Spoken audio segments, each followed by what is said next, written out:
c'est Christelle, on est sur Il était une fois la pâtisserie, j'espère que vous allez bien.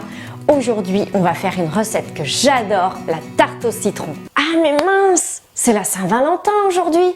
J'aurais dû faire un gâteau avec plein de petits cœurs. Oh tant pis. Alors je crois que la tarte au citron, c'est une des recettes préférées des Français, si ce n'est la recette préférée des Français. Et d'ailleurs, moi en fait, c'est ma recette préférée, mon gâteau préféré vraiment, mais depuis toujours. J'adore. Par contre, je suis hyper difficile avec les tartes au citron. C'est super rare en fait que j'aime la tarte au citron achetée en boulangerie ou en pâtisserie. En général, je les trouve toujours trop amères ou trop crémeuses. Enfin, il y a toujours un truc qui va pas. Mais cette recette, vous allez voir, vous allez m'en dire des nouvelles. Elle est juste parfaite. Alors ici, j'ai préparé la recette avec une pâte sablée. Vous pouvez bien sûr la réaliser avec une pâte du commerce, mais vraiment, ce sera meilleur avec une pâte maison. Alors, vous placez 260 g de farine dans la cuve de votre robot. Vous ajoutez 50 g de sucre glace, donc je sucre un peu moins que d'habitude, 2 g de sel, 30 g de poudre d'amande.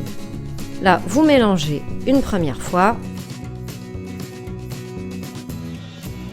et vous ajoutez 130 g de beurre en morceaux. Il faut que votre beurre soit relativement mou.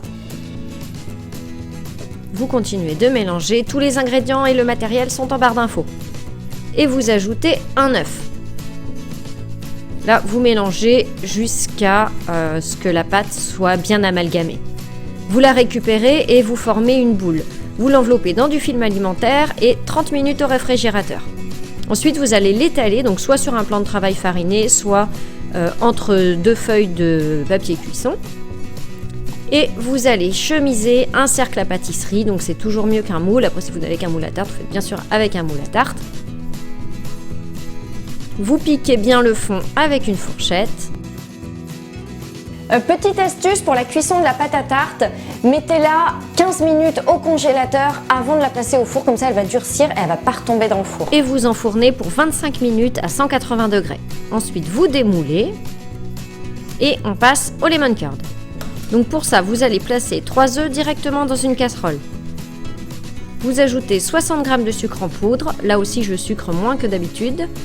Le jus de 2 gros citrons, je sucre moins parce qu'on va la meringuer notre tarte, donc elle va être déjà bien sucrée.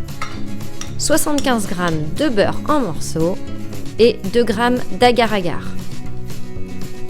Là, on va faire chauffer, donc tout en fouettant.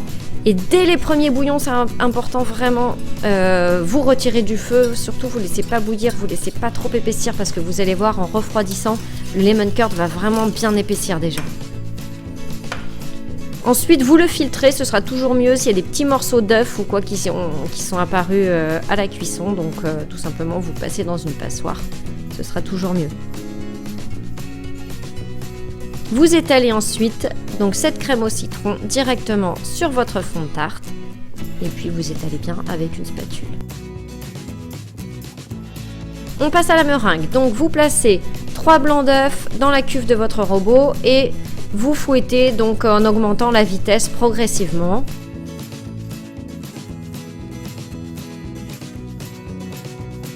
Et quand les blancs commencent à devenir mousseux, vous allez ajouter petit à petit 80 g de sucre en poudre.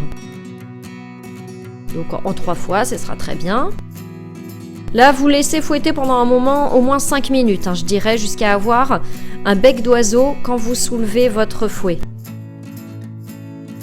Ensuite, vous ajoutez 80 g de sucre glace et vous fouettez encore quelques secondes. Et là, on a une meringue vraiment qui se tient bien, qui forme un beau bec d'oiseau, c'est parfait. On place tout ça dans une poche à douille munie d'une douille lisse, donc la mienne fait 1 cm. Et vous allez pocher la meringue donc, sur votre tarte. Vous pouvez aussi, si vous ne maîtrisez pas la poche à douille, tout simplement l'étaler avec une cuillère à soupe.